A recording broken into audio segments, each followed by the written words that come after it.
آج قاری صاحب جمعے کے خطبے میں بیان کر رہے تھے کہ حضرت اسرائیل اپنے رب سے گفتگو کرتے ہوئے فرماتے کہ اے میرے رب، 2 دفعہ میں دنیا میں جب کسی انسان کی جان قبض کر رہا تھا تو میں بہت افسردہ ہوا۔ ایک دفعہ تب وہ جو بچہ اپنی ماں کے ساتھ سمندر میں ایک لکڑی کے تختے پر تھا، آپ کا حکم آیا کہ اس کی ماں کی جان قبض کر لو۔ اور دوسری دفعہ جب شداد نے دنیا میں اپنی جنت بنائی اور اس جنت میں داخل ہونے کے لیے گھوڑے پر سوار ہو رہا تھا، تو میرے رب نے فرمایا کہ اے اسرائیل،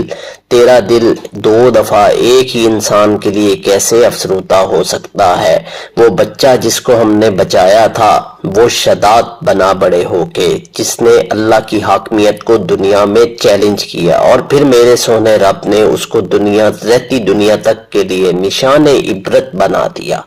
اس بات سے ہمیں یہ پتہ لگتا ہے کہ اس دنیا میں بادشاہی سدا رہنے والی صرف